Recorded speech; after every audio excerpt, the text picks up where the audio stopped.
Good morning दोस्तों, उदय ज्ञान infotech में आपका दोबारा स्वागत है।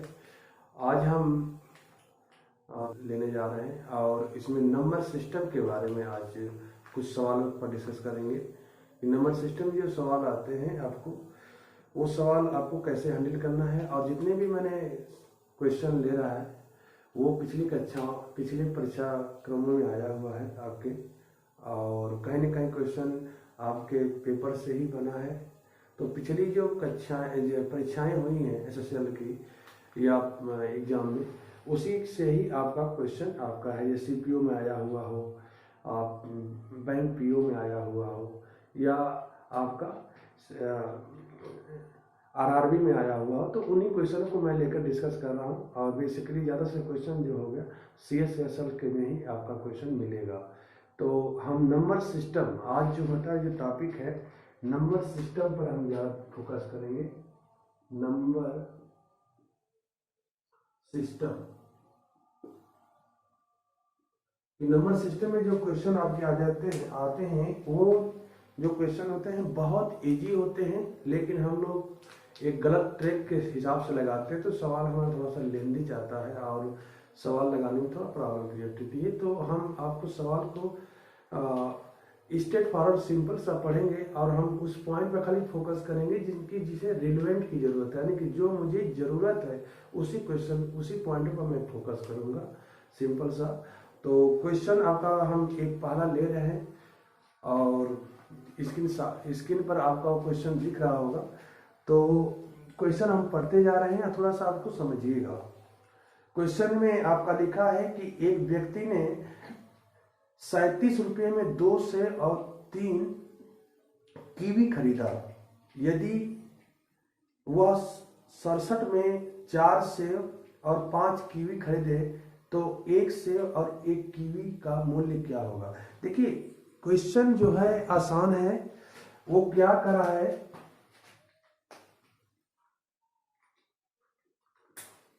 37 रुपया लिया और वह 2 सेब खरीदा, 2 एप्पल खरीदा और आपका 3 कीवी खरीदा,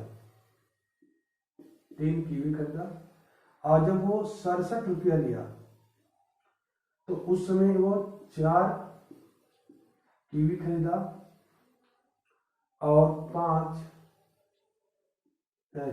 4 एप्पल खरीदा और 5 कीवी खरीदा। तो कभी कभी क्या होता है कि जो हम वेरिएबल लेकर के इसको हल करने की कोशिश करते हैं तो कठिन सवाल जो होता है थोड़ा सा लेंदी चला जाता है और कभी पॉसिबल नहीं कि आप उसको 1 मिनट में लगाएं।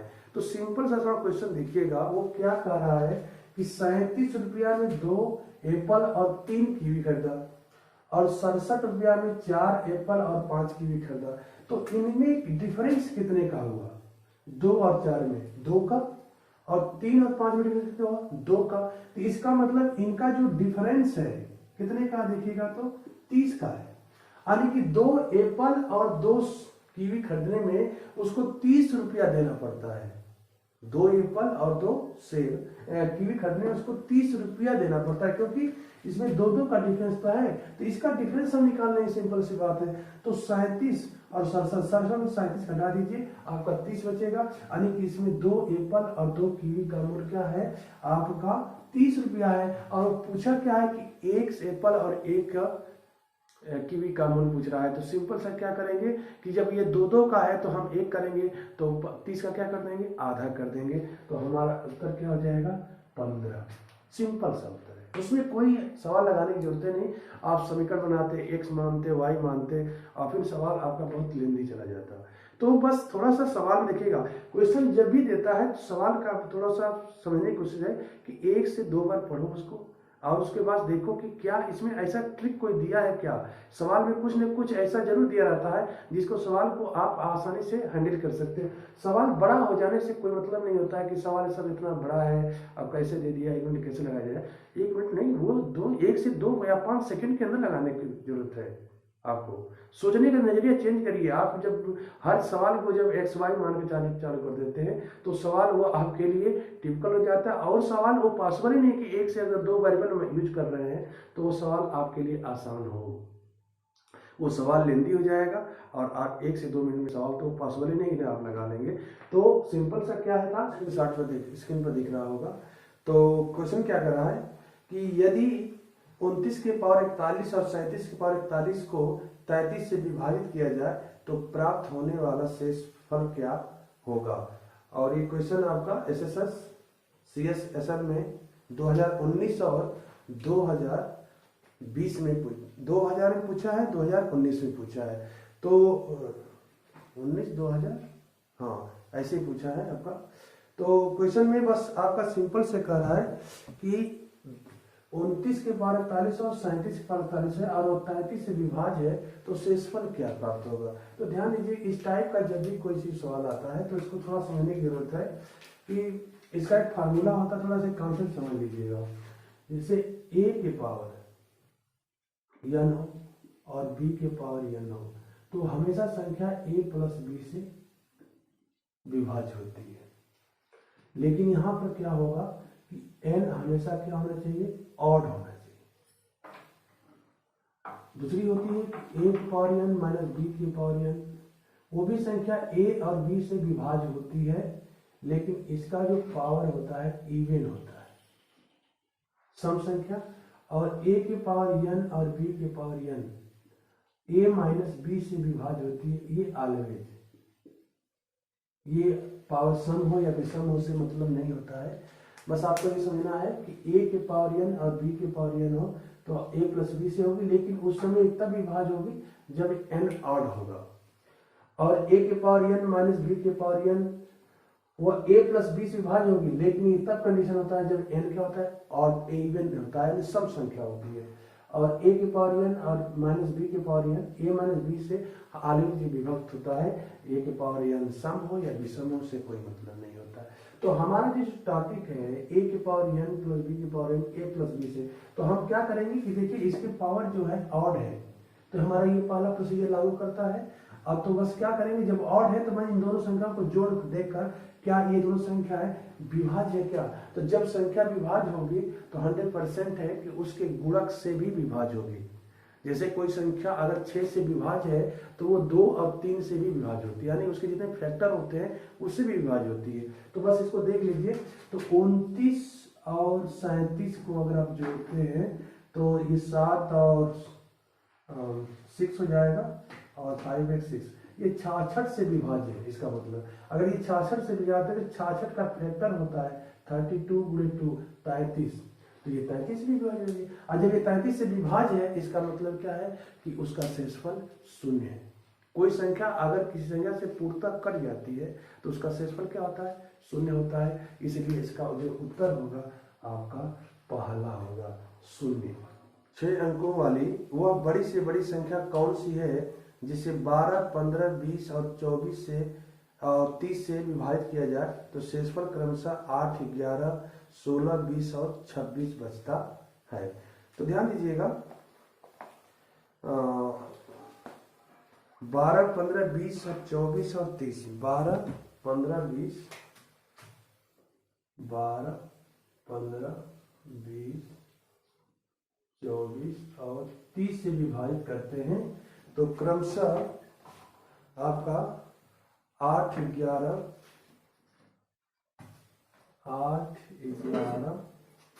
16,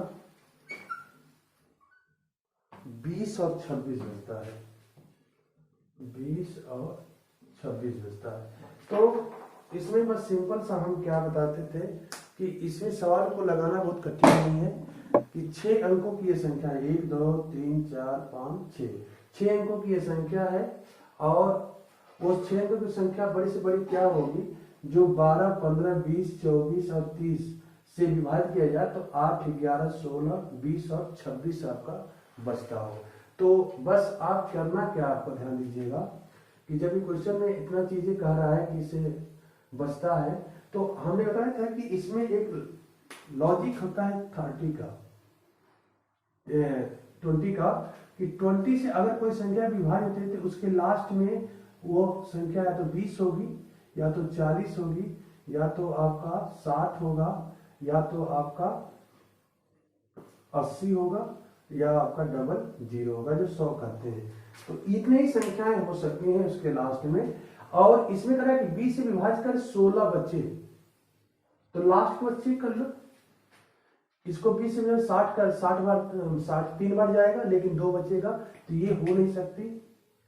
इसमें 60 है, ये पूर्णतः कट जाएगा, 16 नहीं रिमाइंडर आएगा, तभी ये गलत है। इसको काटो, 4 80 कट जाएगी, लेकिन 2 रिमाइंडर बचेगा, हमको 16 लाना है, यानी कि भी गलत है। देखिए इसमें काटिए, 20 चौको 40, 40 में देखो 56 से 40 घटाएंगे क्या 16 बचेगा, यानी कि ये आपका क्या होगा, राइट होगा। तो हमारा अगर ये एक पर चेक करिए लॉजिक, तो ऑटोमेटिक सब पर ये लागू होगा, और ये हमारा आंसर क्या होगा, ए होगा। नेक्स्ट क्वेश्चन देखिएगा, करा है कि एक्स वाई था जेड अभाज्य संख्या है। करा है x plus y plus z अभाज्य संख्या है, और इनका योग 38 के बराबर है।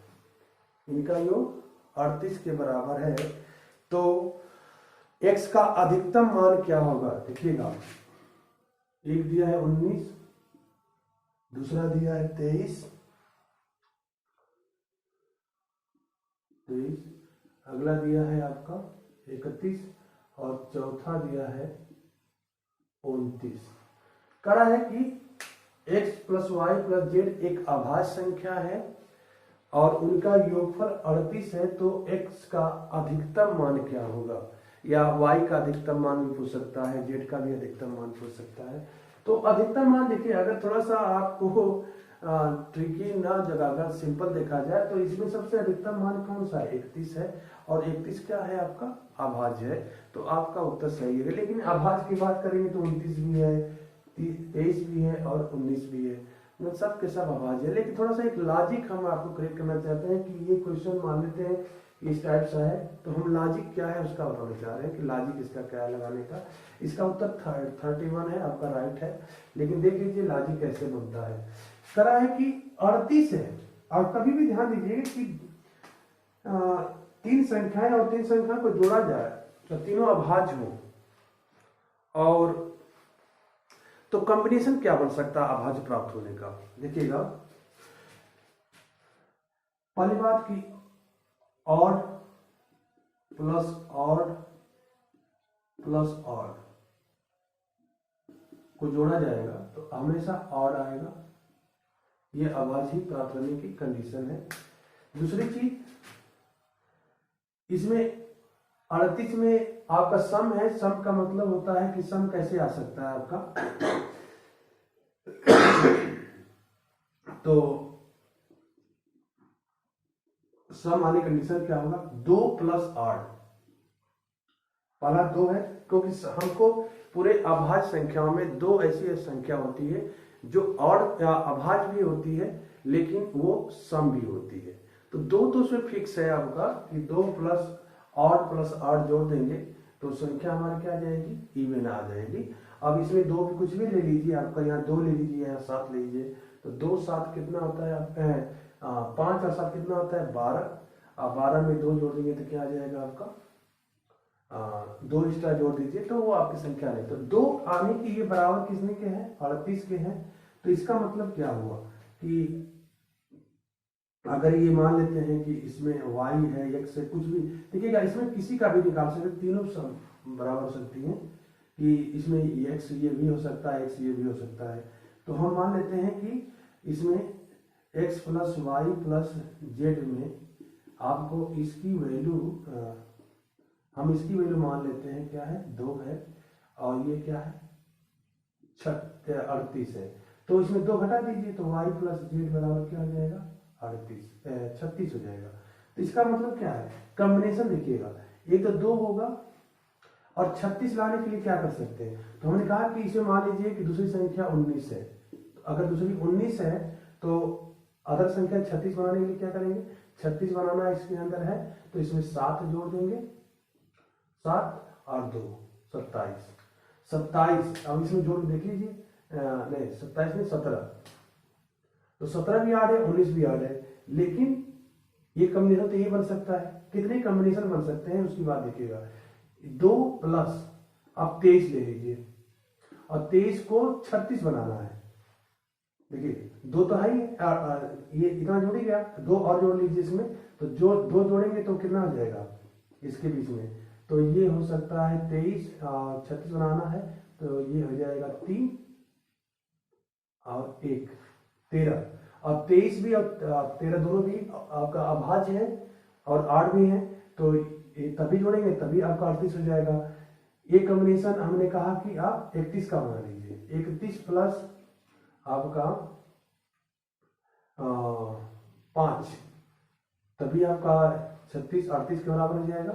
तो एक कॉम्बिनेशन आपका ये हो जाएगा और दूसरी कॉम्बिनेशन आपका क्या हो जाएगा, 29 लाना है, तो एक 29 और प्लस क्या जोड़ेंगे 7, 31 और 5 हो गया 29 और 6, 29 6 क्या बचा है आपका, 29 में एक जोड़ेंगे 30 हो जाएगा, 7 होगा, तो 7 7 14 15, 7 में 8 होगा ना, 8 8 16 17 हो जाएगा ना, 17 हो जाएगा, 7 7 16, हाँ ठीक है 7 होगा। तो 29 भी पॉसिबल है, 31 भी पॉसिबल है, 23 भी पॉसिबल है और 19 भी पॉसिबल है। तो इसमें तो ये कोई संख्या दिख नहीं रही है, 17 ना है, ना 13 है, ना 5 है, 7 है, संख्या ये सब दिख रही है। और इस संख्या में सबसे बड़ी संख्या क्या है, 31 है, तो हमारा उत्तर क्या होगा 3rd, बस 97, 127 की पावर 97 प्लस 97 पावर 97 को करा है 32 से विभाज्य होगी, तो इसका शेषफल क्या होगा। मैंने कहा है कि जब इस संख्या को 32 से डिवाइड करेंगे तो उसमें क्या होगा, आपका शेषफल कितना निकलेगा। तो बस आप हमें बताया थे कि जब आपकी दो संख्याओं का पावर 8 हो और दोनों संख्या आपस में जुटी है और इनका पावर क्या हो 8 हो, तो बस सिंपल क्या है कि इन दोनों संख्याओं को बस जोड़ लीजिए। अगर ये दोनों संख्याओं के जोड़ने से अगर ये संख्या कट जाती है तो इसके फैक्टर से भी ये संख्या क्या हो जाती है, कट जाएगी। तो सिंपल सा क्या है, इन दोनों को 7 7 14 और 9 2 11, 11 12 और 12 24, 24, तो 24 जो होता है, 24 को देखा जाए तो ये 32 का फैक्टर है, 24 का फैक्टर करें तो 32 गुणे 8 16 7 14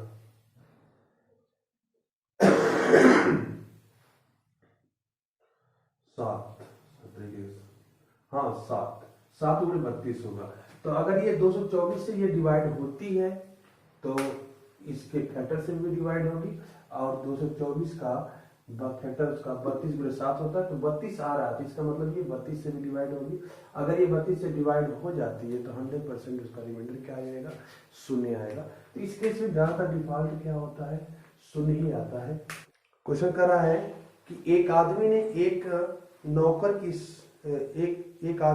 एक नौकर को शर्त पर रखा, इस शर्त पर रखा कि वह उसे 80 रुपये और एक जोड़ी जींस 1 वर्ष की सेवा के बाद देगा। यानी कि एक आदमी था और एक नौकर को रखा और इस कंडीशन को बताया कि आपको 80 रुपया और एक एक कपड़ा, एक जोड़ी कपड़े आपको जीन्स के रूप में, जो भी बता रहा है, जीन्स और पैंट हो जो भी हो क्वेश्चन में, दूंगा 1 साल सेवा अगर आप करते हो तो। लेकिन वो क्या किया कि नौकर ने केवल 9 दिन महीने ही सेवा की और जीन्स और एक जोड़ी और 55 रुपये प्राप्त किए। तो बताइए जीन्स की कीमत क्या होगी। ध्यान दीजिएगा, क्वेश्चन बहुत देखने में टिपिकल लग रहा है लेकिन कुछ नहीं है। वो कह रहा है कि सपोज दैट कि 80 रुपया और एक जोड़ी कितने दिन की, 1 साल की सेवा के लिए है, तो 1 साल सेवा के लिए मैंने मान लिया। तो 1 महीने का क्या वैल्यू होगी, आपको डिवाइड कर लीजिए 12 से, और उसने क्या है 55 रुपया प्लस जींस को लेकर के 9 महीने ही सेवा किया, तो यहाँ भी डिवाइड करेंगे तो महीना का ही वैल्यू आएगी। तो तो हमने क्या किया कि वो 4 महीने करता है 5 महीने करता है उससे कोई मतलब नहीं, साल भर करता है। हम क्या करेंगे कि महीने का जो कॉस्ट होगा ये दोनों में राइट होगा, बराबर होगा। देखिए यहाँ पर भी महीने से डिवाइड कर दीजिए, 12 से डिवाइड किए, साल भर में 12 महीने होते हैं तो डिवाइड कर दीजिए, तो उसका जो कॉस्ट होगा वो उसके पैसे प्लस 9 महीने काम किया तो इसे डिवाइड कर देंगे तो 1 महीने का खर्चा है। तो इसके हिसाब से भी 1 है, इसके भी हिसाब से 1 है। तो 1 महीने की जो वैल्यू होगी दोनों के लिए बराबर होगी। अगर दोनों के लिए बराबर होगी तो हम तो ये बता दिए कि इसका बाई राशि गुणा कर लीजिए, आपका उत्तर आ जाएगा। ये भी तरीका है, लेकिन आपको मैं इस मेथड को नहीं चाहता हूं कि आप लगाओ। ये आर्यन रेशियो कहलाता है आपका बेसिकली, और सवाल को बस 3 गुणा भाग कर लेंगे आपका उत्तर आ जाएगा। लेकिन मैं इस फंडे को नहीं चाहता हूं कि आप इस चीज को लगाओ। आप, मैं सोच रहा हूं कि आप बताइए कि अगर वो 80 रुपया 9 महीने काम किया तो इसका मतलब क्या है कि इनके पैसों में जो डिफरेंस है कितने का है, 25 रुपये का। देखिए 55 और 80 में जो पैसे का जो डिफरेंस है आपका 5 और 7 में से 5 2 25 रुपये का डिफरेंस है। तो 80 रुपया जब साल भर काम करता था तो 80 रुपया मिलता, लेकिन वो 9 महीने काम किया तो आपको 55 रुपया मिला। तो इसके जो पैसे में डिफरेंस है 25 का है, तो इसके महीने में डिफरेंस कितने का है आपका 3 का है। देखिएगा 3 का, तो 3 को अगर हम साल भर कन्वर्ट करना चाहते हैं, साल भर सपोज दे 3 महीने न करके 3 महीने साल भर, तो 4 बार गुणा करना पड़ेगा, और इसका 4 बार गुणा करेंगे कितना होगा 100 रुपया। तो इसका 4 गुना कितना आ जाएगा 12। इसका मतलब क्या हुआ कि अगर वो 12 महीने काम करता यानी साल भर, तो वो 100 रुपया लेकर जाता, जिसमें 100 रुपया में 80 रुपया उसके जींस, 80 रुपया तो पगार मिलती है, 100 रुपया नोट था। और एक सिख तो वही बताना मुझे, एक जींस क्या है, एक्स, जींस को क्या माना हो, एक्स माना हो, तो इसका मतलब क्या रुपया 20 रुपया। जींस की कीमत कितनी थी 20 रुपया थी। ये तो कहने मतलब क्या है कि या तो आप इस तरह से महीने का दोनों वैल्यू बराबर कर लीजिए कि 1 महीने में कितना हुआ, आज के हिसाब से 1 महीने किया, यानी कि जो ये हिसाब लगाया था जींस प्लस 80 वो 12 महीने में देता, 1 महीने में उसकी वैल्यू क्या है 80 प्लस x बटे 12। इसने क्या किया कि 9 महीने काम किया 55 रुपया और जींस लेकर चला गया, तो कहा कि जींस की कीमत बताइए, तो इसका 1 महीने के हिसाब से क्या होगा 55 प्लस x बटे क्या होगा 9, डिवाइड कर देंगे तो दोनों की वैल्यू बराबर होगी। ये आर्यन रेशियो, इसका काशी गुणा कर लीजिए आपका उत्तर आ जाएगा। लेकिन मैं इस फंडे को नहीं बनाना चाहता, मैं चाहता हूं कि आप कॉन्सेप्ट का यूज करो कि अगर वो 80 रुपया लेता कब, जब वो 12 महीने काम करता, लेकिन 55 लेकर 9 महीने में चला गया, इसका मतलब इसके पैसे में जो डिफरेंस है 25 का, कितने का महीने में अंतर है 3 महीने का अंतर है। अगर 3 महीने को हम 12 महीने कन्वर्ट करना चाहते हैं तो 4 गुना करना पड़ेगा, इसलिए 25 का 4 गुना कितना होगा 100 रुपया, यानी कि साल भर काम करता तो 100 रुपये लग जाता। 100 रुपया साल भर में देने का कॉन्सेप्ट क्या था कि उसमें 80 रुपया देता और जो भी देता वो पैसे दाम किसका होता, जींस का दाम होता। तो 180 में क्या जोड़ दें कि 100 हो जाए, इसका मतलब 20 जोड़ दें, अर्थात जींस का दाम कितना रुपया था 20 रुपये। अगला क्वेश्चन देखिएगा, क्वेश्चन क्या है, प्रत्येक अंक को केवल एक बार प्रयोग करने पर उसे करते हुए अंक 3 0 और 2, 3 0 और 7, 3 0 और 7 से बनने वाली सभी संभव 3 अंकों की संख्या का योग क्या होगा।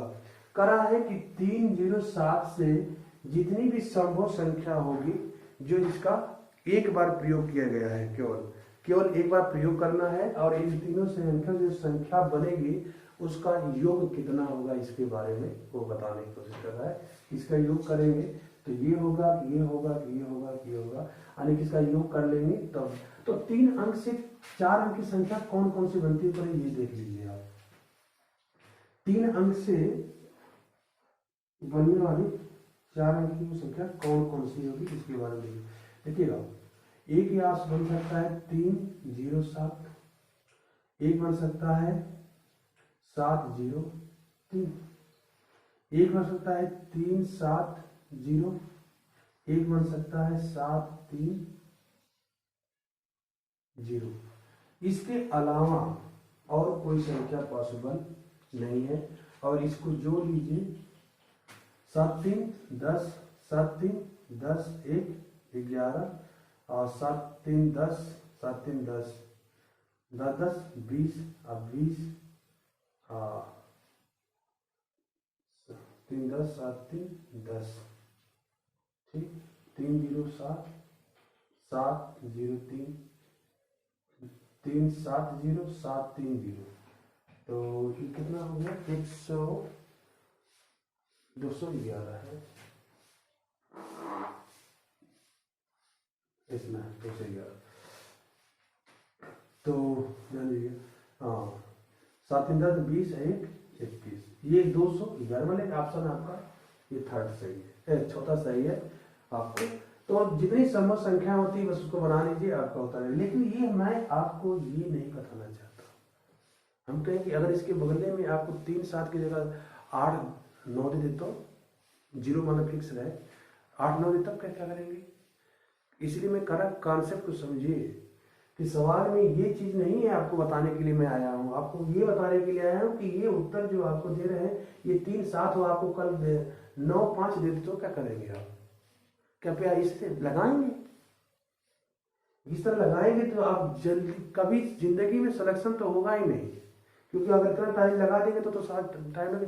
हम इससे भी कम, आपको इनसे भी फास्ट लगाने की कोशिश करना चाहते हैं।